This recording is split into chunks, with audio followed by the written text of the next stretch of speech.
Assalamualaikum warahmatullahi wabarakatuh. Selamat siang anak-anak. Bagaimana kabarnya kalian hari ini? Masih semangat? Alhamdulillah. Meskipun di cuaca yang sangat panas ini, Bapak merasa senang sekali kalian semua sehat dan semangatnya terjaga biarpun kita belajar di jam-jam terakhir. Siswa-siswi SMP 1 Tempuran yang Bapak banggakan. Baik, sebelum pembelajaran kita mulai, silakan berdoa terlebih dahulu agar kita semua diberikan taufik dan hidayah oleh Allah serta dimudahkan dalam berpikir. Coba silakan atau mari kita berdoa bersama-sama membacakan surah Al-Fatihah. Al-Fatihah. A'udzubillahi minasyaitonirrajim. Bismillahirrahmanirrahim. Alhamdulillahirabbil alamin arrahmanirrahim maliki yaumiddin. Iyyaka na'budu wa iyyaka nasta'in ihdinas siratal mustaqim. Siratal ladzina an'amta 'alaihim ghairil maghdubi 'alaihim waladdallin. Terima kasih atas doa kalian. Semoga apa yang dikehendaki oleh kalian Allah selalu mengabulnya. Amin. Siswa-siswi yang berbahagia, sebelum pembelajaran dimulai silahkan kalian mengisi daftar hadirnya dulu ya. Silahkan yang sudah ada ataupun Bapak sebutkan satu persatu ya. Ya, Ayim. Ya, Oyen. Mahmud. Oh ya. Lia, Reni, Nok. Ya. Terima kasih. Oh, semuanya pada hadir ya. Terima kasih, terima kasih. Ya. Ya, siswa yang berbahagia, anak-anakku sekalian, untuk lebih semangat lagi dan meningkatkan pembelajaran terlebih dahulu biar kita refresh ya. Itu. Kita nyanyikan P5 terlebih dahulu dari hitungan 1 sampai 3. Gimana? Setuju? Kita menyanyikan P5 dulu. Ya, coba ya. Kita sama-sama menyanyikan yang kalian sudah Bapak ajarkan. Itu tempo dulu. Coba. 1, 2, 3. Belajar Pancasila, beriman dan bertakwa pada Tuhan yang Esa dan berakhlak mulia, berkebinekaan global, gotong royong mandiri, kreatif dan bernalar kritis. Ya, terima kasih, terima kasih, terima kasih. Baik, siswa-siswi yang berbahagia, untuk pertemuan kali ini Pak Guru akan membahas tentang menghadirkan salat dan dzikir dalam kehidupan kita sehari-hari. Ya. Baik, untuk tujuan pembelajaran pada pertemuan kali ini adalah pertama, kita nanti siswa dapat menghubungkan hakikat salat dan dzikir dalam mencegah perbuatan keji dan munkar. Ya. Sana tuh. Kemudian yang kedua, kalian nanti juga dapat menuliskan contoh-contoh perilaku ketakwaan sebagai pemaknaan salat dan dzikir dalam mencegah perbuatan keji dan munkar di lingkungan sosial. Ya.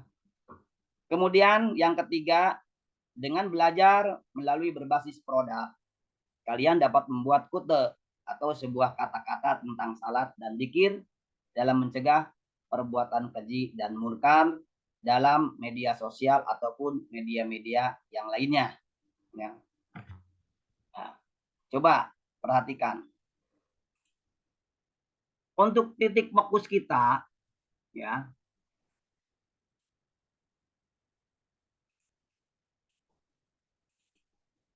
ya, titik fokus kita dalam pembelajaran hari ini yang pertama adalah makna salat, ya. Yang kedua makna dzikir, 3 salat dan dzikir mencegah perbuatan keji dan munkar, 4 mengamalkan salat 5 waktu dan dzikir secara konsisten. Jadi titik fokus kita ada 4. Nanti Betul-betul tolong ya. Kalian perhatikan, Pak Guru akan menyampaikannya juga tidak terlalu panjang dan lebar, secara ringkasannya saja. Ya, hanya mungkin cuman 2 mata pelajaran atau 2 materi yang melihat situasi. Pertama mungkin makna salat dan yang kedua makna dzikir ya. Langsung saja yang pertama adalah makna salat ya. Yang pertama adalah makna salat ya. Nih, ada masalah makna salat. Tentu kalian sudah membahas, jika sudah membahas tentang salat dan tentang dzikir, sebenarnya itu merupakan sebuah kegiatan kita sehari-hari ya. Tapi sebelumnya Bapak mau bertanya, mungkin kalian sudah tahu arti makna salat, baik dari pengajian-pengajian ataupun dari majelis taklim yang kalian dapatkan. Coba bagaimana? Menurut siapa yang mau? Nok, apa makna salat yang kamu tahu? Oh, bagus, itu bagus. Itu makna salat menurut bahasa ya. Itu makna salat menurut bahasa ya. Coba yang lain bisa? Oh, ya, Reni, silakan. Bagaimana menurut kamu, Reni, sholat? Nah, itu perbuatan dan perkataan. Ya, bagus juga. Lengkap jawabannya. Yang benar, menurut istilah, salat dipahami sebagai semua perkataan dan perbuatan yang dimulai dengan takbiratul ihram, Allahu Akbar itu, dan diakhiri dengan salam, Assalamualaikum. Itu makna salat. Akan tetapi sebelum kita melaksanakan salat harus wudhu dulu, kemudian baru melaksanakan sholat. Siapa? Ya, siapa yang mau bertanya? Silakan. Ya, Oyen. Bagaimana, Yan? Oh, itu. Kenapa wudhu tidak termasuk dalam rukun sholat? Oh, bagus, Yan. Bagus, pertanyaan yang bagus. Begini, wudhu itu termasuk salah satu daripada sah-sahnya sholat. Atau sah-sahnya untuk melaksanakan sholat. Bukan termasuk rukun sholat. Ya, bukan termasuk rukun sholat. Gitu. Karena termasuk syarat-syarat itu kita harus bersih dari hadas besar ataupun hadas kecil. Termasuk wudhu adalah untuk menghilangkan hadas kecil, sebab syarat dalam salat selamanya harus tetap. Tidak boleh ada yang cacat. Salah satunya cacat, maka salat kita tidak sah. Ya, tidak sah. Beda dengan rukun.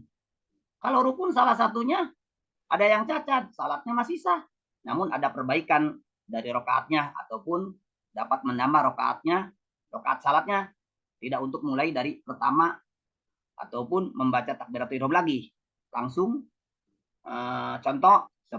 contohnya seperti Oyen. Ketika Oyen sholat, ya, kemudian Oyen lupa tidak membaca Fatihah. Nah, itu sholatnya sah, gitu. Asalkan ketika dia mau salam, dia harus menambah rokaatnya lagi. Tidak usah harus dimulai dari takbiratul ihram. Akan tetapi jika Oyen memang kentut, itu syaratnya kan harus suci. Gitu. Jika kentut, maka Oyen itu salatnya tidak sah. Apa sebabnya? Sebab itu syarat. Syarat itu harus tetap selama kita melaksanakan sholat. Nah, itu ya. Gitu. Nah, sekarang apakah ada ya Al-Quran, ayat-ayat Al-Quran yang menunjukkan tentang salat? Ya, ada, ya, ada beberapa ayat-ayat atau surat-surat yang memerintahkan tentang salat. Kebetulan Bapak ambil dari surat Al-Ankabut, ya, bisa dibaca semuanya? Ya, dengarkan ya. Bismillahirrahmanirrahim. Utlu ma uhiya ilaika minal kitabi wa aqimis shalah. Inna sholata tanha 'anil fahsya'i wal munkar. Wala dzikrullahi akbar. Allahu ya'lamu ma tasna'un. Bacalah kitab Al-Qur'an yang telah diwahyukan kepadamu Muhammad dan laksanakanlah salat. Sesungguhnya salat itu mencegah dari perbuatan keji dan mungkar. Dan ketahuilah, mengingat Allah saat itu lebih salat itu lebih besar keutamaannya daripada ibadah yang lain. Allah mengetahui apa yang kamu kerjakan. Surat Al-Ankabut ayat 45.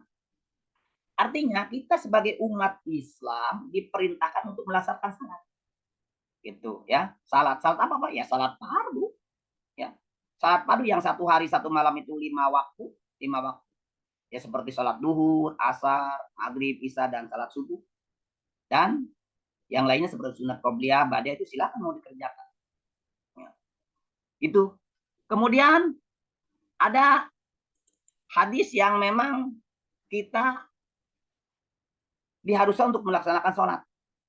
Contoh hadis yang diriwayatkan oleh Imam Bukhari juga ini, man hafadu alaiha kanat lahu nuran wa burhanan wa najatan yaumal qiyamah wa man lam yahfad alaiha lam yakun lahu nurun wala burhanun wala najatun wa kana yaumal qiyamati ma'a qaruna wa fir'auna wa hamana wa ubay bin khalaf. Siapa saja yang menjaga salat, maka dia akan mendapat cahaya petunjuk dan keselamatan pada hari kiamat. Sedangkan siapa saja yang tidak menjaga salat, dia tidak akan mendapatkan cahaya, petunjuk, dan keselamatan pada hari kiamat nanti. Dia akan dikumpulkan bersama dengan Qarun, Fir'aun, Haman, dan Ubay bin Khalaf. Siapa sih orang-orang ini? Orang-orang itu yaitu orang-orang yang menyekutukan Allah, yang tidak percaya dengan Allah, termasuk Fir'aun. Ya, Fir'aun. Siapa Fir'aun itu? Coba siapa yang tahu?